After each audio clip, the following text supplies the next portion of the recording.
Bago po tayo magsimula, shoutout po muna tayo sa 5 naunang mag-comment na sina Lodi Alvin Valencia Channel, Lodi Joselito Badong, Lodi Cagayoth, Lodi Makhil Sheriviez, Lodi Jeffrey Durcon, Lodi Early Dave, Lodi Brian Bagaipo, Lodi Roel Bauer, Lodi MJ Kyot, Lodi maraming salamat po sa inyong lahat, at kung bago ka pa lang dito baka naman.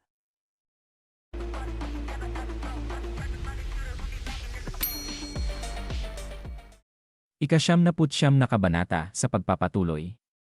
Nagulat ang ating bida na napanganganalang at sinabi sa kanyang isip na tumingin sa babae na ang baliw na ito ay ama niya si Tangwi. Mula sa itaas tumalon si Tangwi. Kasunod niya ang 2 elder na tumalon din. Bumaba sa harapan nila si Tangwi habang napapalibutan sila ng mandirigma ng Sasyon Tangklan. At pagkatapos tinitigan siya nito ng may malamig na tingin. Ang mga nakahandusay sa sahig na nagsusuka pa ng dugo ang isa ay agad na bumati dito at sinabi na binabati ko ang pinuno ng angkan. Sinabi ni Tangwi na ipaliwanag ang nangyayari dito. Na nakasimangot namang nakatingin sa kanya ang babae na kanyang anak. Nakasalubong ang mga kilay na nakatingin sa ating bida at sinabi na ipaliwanag ang sitwasyon. Ipaliwanag kung bakit binubugbog si Seryong ng isang lalaki ngayon ko lang nakita. Pinagmamasdan din siya ng ating bida habang nasalubong ang kilay sinasabi sa isip na nakakatakot siya. Dagdag pa niya sa isip habang isinuntok ang kamao sa palad na pareho pa rin siya gaya ng dati. At yumukong nagpakilala siya sinabi na sumasaludo ako sa pinuno ng tangklan. At sinabi pa niya na ang totoo'y pumunta ako para humingi ng pabor pero aalis na sana ako dahil ayaw akong papasukin ng kahit sino. Sinabi sa kanya ni Tangwi na alis ka na sana. Paano naman nangyaring ang mga bagay na ito? Sumabat si Seryong at sinabi na ito ay dahil sa akin. Matapang na sinabi ng ating bida na sumagot lang ako ng naayon. Siya ang unang nang asar sa akin nang hindi man lang inaalam kung sino ako.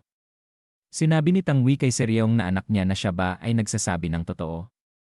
Tumugon ito na sa tingin ko kasi mukha siyang kahina-hinala. Na napaiyak na lang ang mga alagad nitong kasama sa likuran na nabugbog ng ating bida. Humarap sa ating bida at sinabi sa kanya na alam mo ba na siya ang aking nag-iisang bunso na anak. Nagtayuan ng mga balahibo ng ating bida na napasabi sa isip na talaga bang anak mo siya. Dagdag pa niya sa isip na tanda mo na para magkaroon pa ng ganong kabatang anak. Nakakabwisit na matanda. Naiinis na sinabi ng ating bida na ang pagiging anak niya ng Dark Emperor ay hindi dahilan para maging bastos siya. Malakas na humalakhak ito habang bumigat ang hangin sa paligid. Tumingin sa kanya habang naglalabas ng enerhiya sinasabi na nangangahas kang pagsabihan ako dito sa Sichuan. Ang enerhiya ng leader ng Sichuan Tangklan na bahagyang itinulak kay Jinmu ay nakatuon sa isang lugar na nagdaragdag ng bigat. Habang nakasentro ang kumakalat na kapangyarihan sa lahat ng direksyon, nakaramdam siya ng presyon na parang isang malaking bundok ang dinudurog. Na napasabi siya sa kanyang isip na alam ko na. Pero ang gagong to, hindi talaga makapapayag ng basta-basta matapos ko bugbugin ang anak niya. Pinagpapawisan pa niyang sinabi sa isip na pero. Hindi rin ako nasa magandang mood. Madiing ikinuyom ni Jinmu ang kanyang mga ngipin at itinaas ang kanyang enerhiya hanggang sa limitasyon. Nagulat si Tangwi nang makita niya ang enerhiya ng ating bida. Ikinuyom ni Jinmu ang kanyang mga ngipin at ginawa ang kanyang makakaya hanggang sa lumitaw ang kanyang maitim na mga kalamnan sa paligid ng kanyang baba. At sinabi sa kanyang isip na putsa mukhang hindi pa rin sapat ang lakas ko para lumaban kay Tangwi. Humakbang ang ating bida at sinabi pa sa isip na paanong ganito kalakas ang panloob niyang enerhiya. Habang umiikot ang kamay ni Jinmu sa isang kakaibang bilog, nagambala ang momentum ng leader ng Sichuan na nakasentro sa isang lugar. Na sinabi ng ating bida sa isip na kailangan ko itong salagin. Bahagyang sumimangot si Tangwi na naging mas naguluhan habang inuunat ang kanyang dibdib habang pumipili ng kanyang hininga. Tinitigan siya nito at sinabi sa isip na ang good ki na ito, ang sarap sa pakiramdam. Ang nakakapreskong pakiramdam na dumadaloy sa pagitan nila pagkatapos ikalat ang kanyang enerhiya ay umiikot sa hangin. Biglang nawala ang kanyang enerhiya sa isang biglaang ngiti. At sinabi sa kanya na anong sekta kagaling. Dagdag pa nito sa ating bida na sigurado akong may mabigat na pangalan ka kung ang iyong good ki ay kayang tanggihan ang aking internal energy. Sumuntok muli ang ating bida sa palad at sinabi na ako si Jinmu ng Wudang. Ang mga elder at nasa paligid ay nagtinginan habang sinasabi nila na Jinmu ng Wudang. Siya ay ang na nagugulat namang sinabi ni Tang Wei ang Dark Emperor na ikaw ba ang Sword of Wudang. Jinnu. Namula si Seryong at napalagay ng dalawang kamay sa baba at sinabi niya na may katuturan. Kaya naman pala napakalakas mo. Hindi ko alam na ikaw pala ang espada ng Wudang. Mas malakas ka pa kaysa sa mga sabi-sabi. Napatingin ito sa kanyang ama nang sabihin nito sa sound transmission na kaya, sinasabi mo ay na hindi na niya itinuloy. At muling sinabi sa sound transmission na ang anak ko nakipaglaban sa Sword of Wudang. Na sinabi ng ating bida sa kanya na oho. Wala akong kasalanan at wala akong ginawang masama. Napatingin na lang sa gilid si Seryong at ang kanyang ama naman ay may pawis sa ulo na walang masabi. At pagkatapos sinigaw ni Tang Wei na dalhin si Seryong pabalik sa loob ng tirahan. Tumugon ang mga ito na opo, pinuno. Na napasabi naman si Seryong na ha. Ano? Bakit? Pakawalan niyo ako. At sinigaw pa nito na ama. Nakatingin naman sa kanya ang ating bida na may kakaibang ngiti na hinawakan siya sa balikat ni Tang Wei, sinasabi sa kanya na pasensya na sa lahat ng nangyari. Bakit hindi mo agad sinabi kung sino ka? Naging magaspang ang muka ng ating bida at sinabi na anong ibig mong sabihin. Pinaghintay mo ako sa labas ng 6 na oras. Nagulat ito at sinabi na ano? Anong sinasabi mo? Wala naman akong narinig tungkol sa'yo. Tumingin ang ating bida at si Tang Wei sa nakatalagang bantay kanina na umiiyak, sinasabi na patay, yari na ako ngayon. Napabuntong hininga si Tang Wei at pumikit na sinabi na mukhang nagkaroon ng hindi pagkakaintindihan. Patawad. Dagdag pa niya. Na medyo balisa lang si Seryong nitong mga nakaraang araw. May mga balitang kumakalat tungkol sa isang kakaibang grupo sa Sichuan. Makikita ang langit na sinabi pa niya sa ating bida na huli na siyang ipinanganak at pinalaking pinakamamahal na bunso, kaya kung ano-anong gulo ang pinapasukan niya. Tumawa ito ng bahagya na sinabi pa sa ating bida na hindi ko inaasahan na ma-offend niya ang Sword of Wudang. Sana maintindihan mo. Tumugon ang ating bida at sinabi na kailangan ko ring humingi ng paumanhin sa kung paano ko siya nasaktan. Sinabi sa kanya nito na medyo malupit nga. Siguradong may mga marka sa maganda niyang mukha. Na napatingin na lang sa gilid ang ating bida. At muling sinabi sa kanya ni Tang Wei na pero huwag kayong mag-alala. Matigas ang ulo niya kaya siguradong babangon siya sa umaga. Na sinabi naman ng ating bida sa isip na pagkatapos ng pagkabugbog ko sa kanya, ewan ko na lang. At sinabi na sa kanya ni Tang Wei na sige, pasok na tayo. Hindi ko pwedeng itaboy ang bisita mula sa Wudang. Mag-usap na lang tayo bukas. Ngayon, magpapahinga ka sa guest hall. Tumugon ang ating bida na salamat. Habang naglalakad sila, sinabi ni Tang Wei sa kanya na teka. Si Seryong ay mukhang nagustuhan ka. Maaaring dumaan siya at abalahin ka sa madaling araw. Napasabi ang ating bida sa kanya na ha. Istorbuhin ba ako? Anong ibig sabihin yan? Tumawa si Tang Wei na sinabi sa ating bida na wala lang. Malalaman mo rin. Na nagtatakang nakatingin sa kanya ang ating bida.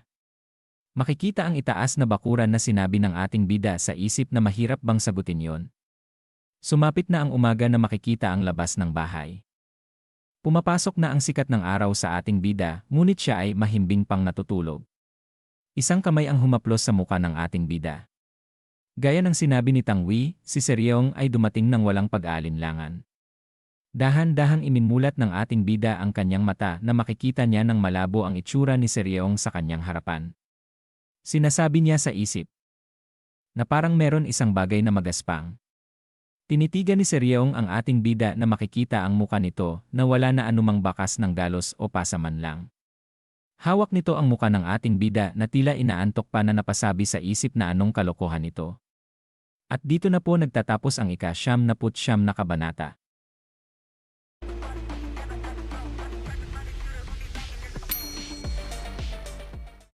Ika-100 na kabanata.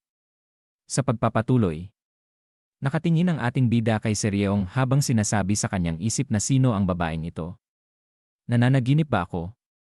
Ilang sandali pa nilapit nito ang bibig sa tainga ng ating bida at sinigaw na gumising ka na. Mabilis na napabangon ang ating bida na napahawak sa kanyang tainga.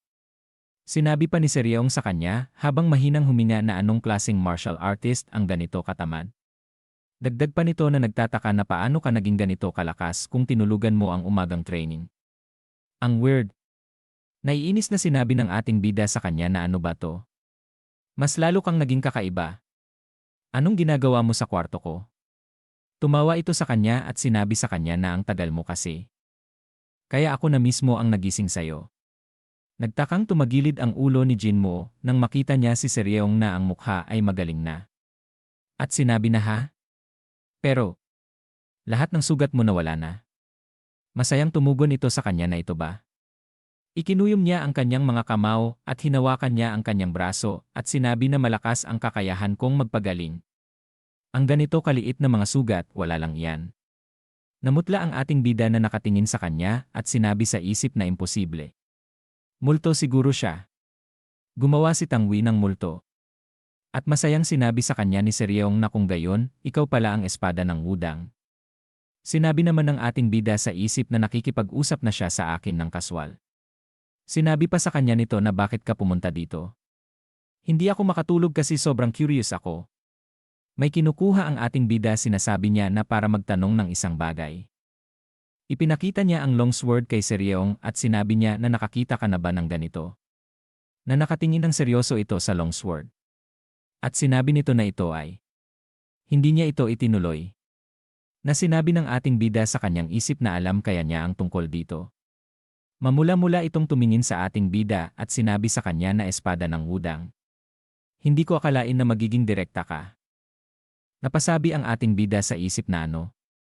Kinuha ni Seryeong ang longsword sa kamay ng ating bida at sinabi na mabuti naman. Hindi masama ang hitsura mo at mahusay din ang martial art mo. Kukunin ko na. Pero, pwede bang mag-asawa habang bahagi ka ng Wudang? Hindi makapaniwala ang ating bida sinabi na ano bang pinagsasabi mo. Sinabi nito sa kanya na hindi ba token to? Yung bagay na binibigay bago mag-date.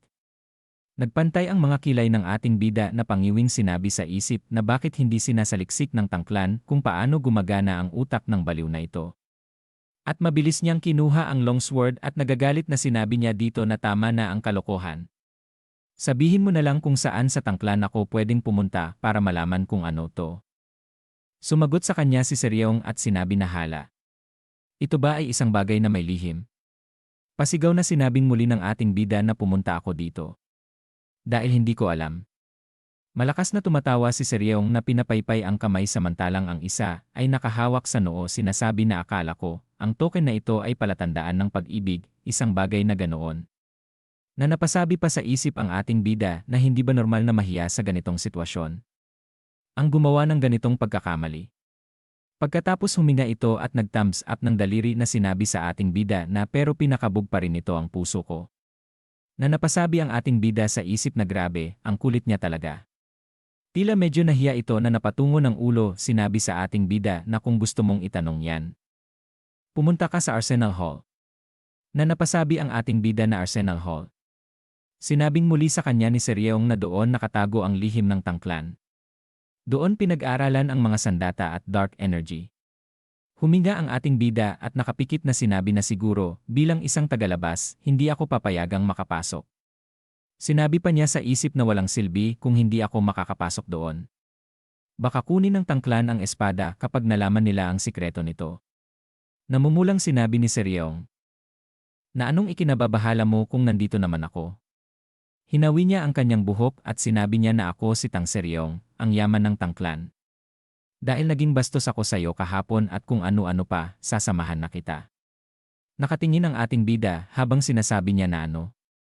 At mabilis na sinabi na salamat. Na sinabi pa sa isip ng ating bida na tinawag pa talaga niyang yaman ang sarili niya. Nang umingiti ito habang proud sa sarili. Dagdag pa ng ating bida sa isip na pinahahalagahan ko yan, pero parang hindi ko siya maaasahan kahit konti. Habang naglalakad sila sinabi ng ating bida kay Tang Seryeong sana nakamit mo ang power key sa edad na yan. Nakakamangha. Uminom ka ba ng gamot na milagro o kung ano-ano? Sinabi naman sa ating bida na hoy. Anong kailangan kong gawin para mapalitan ang projectile key sa intent key? Tinanong pa sa kanya ni Tang Seryeong na nakaranas ka na bang pumatay ng tao? Napasigaw na nagagalit ang ating bida na tumahimik ka nga dyan at umalis na tayo. Nakipagtalo ito sa ating bida at sinabi na ako ang nagsasalita gamit ang sarili kong bibig. Anong pakialam mo doon? Naiinis na sinabi ng ating bida na, "Ay di huwag ka nang magsalita." Sinabi pa sa isip ng ating bida na grabe, ang kulit niya. Napahawak na lang sa muka, napahinga ng kaunti at sinabi sa isip na wala talagang swerte si Jinmu sa pakikitungo sa mga tao, bakit ganito lahat ng nasa paligid niya. Si Chongsang na lang ang pinaka-normal. Namimiss ko na siya. Na sinabi sa kanya ni Seryong na narito na tayo. Napasabi naman sa isip ang ating bida na ano ito. Isang abandonadong gusali. Sinabing muli sa kanya ni Seryong na mukhang sira, di ba? Kasi palagi nila itong pinapaputok. May mga pagsabog kasi dahil nag-eksperimento sila ng pampasabog dito. At isang lalaki ang makikita na masayang sinasabi na anong sadya mo rito, young lady, palagi mong sinasabi na hindi bagay sa iyo ang dark energy. Ito pala ay ang Arsenal Hallmaster na si Tang Chonggi. Ipinakilala niya ang ating bida. Habang yumuko ito na gumalang sinasabi ni Seryong na siya ay may katanungan. Napaturo ito kay Jinmu at sinabi na siya ba ang espada ng Wudang kahapon. Mabilis na inilantad ni Jinmu ang longsword sa kanyang kamay at sinabi na pumunta ako para itanong ang layunin ng bagay na ito at kung may tinatago ba itong sikreto. Pinagmasdan ito ni Tang Chonggi at sinabi na aba, ito ay isang hindi pangkaraniwang bagay. Hindi ito mukhang isang palamuti. Tumatawang sinabi pa nito sa kanya na dito pumasok ka. Hindi ka pwedeng pumasok sa repository pero may lugar kami para tumanggap ng bisita ng young lady. Itinayo ang ulo niya at tumugon na maraming salamat Hallmaster. At pagkatapos masusing tumitingin sa espada na kasing laki ng daliri sa lamesa. Isa sa kanila ay maingat na hinawakan ito gamit ang puting katad na guwantes, kung sakaling madumihan ito sa kanyang mga kamay. Ang isa pang tao ay nagdadala ng isang malaking libro at sinusuri ang mga pattern na inukit sa espada. Ang taong may hawak ng longsword ay nagsimulang suriin kung ano ang material nito ng seryoso. At sinabi pa na ako ay namangha, simula sa salamin na pampalaki, gumagamit ng lahat ng uri ng mga kasangkapan, tinitingnan ang espada mula sa iba't ibang anggulo, at iginuguhit ito ng detalyado mula sa araw-araw. Napamangha naman ang ating bida at sinabi na ganito pala ang isang profesional. Na nakangiti naman si Seryong sa kanyang tabi. Ang Hallmaster ay may problemadong ekspresyon na pinagmamasdan ang longsword sinasabi na talagang naka-curious. Naiisip ko kung paano nila nagawa ang mga ganitong pattern. Lalo na yung mga butas sa talukap kakaiba. Sinabi ng ating bida na mga butas.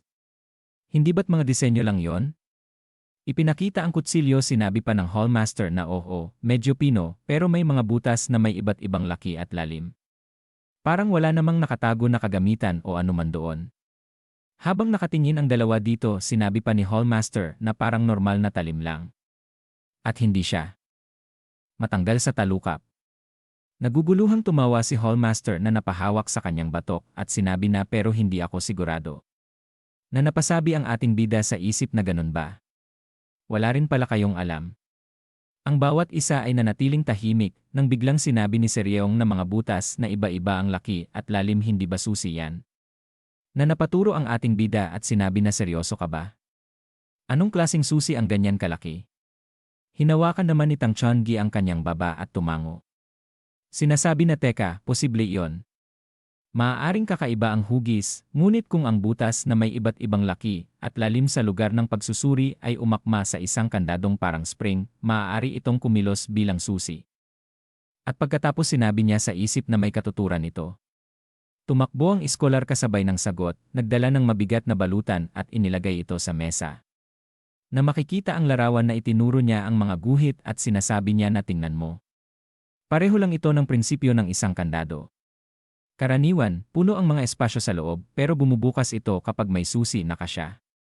Masaya pa nitong sinabi na kung ituturing natin itong isang susi, malamang na may estruktura ang kandado na pumupuno sa mga butas na yon. Bakas ang kasiyahan sa muka ng ating bida at sinabi sa isip na kung gagamitin ko ito bilang susi, mawawala ang mga butas sa kaluban wala ng butas.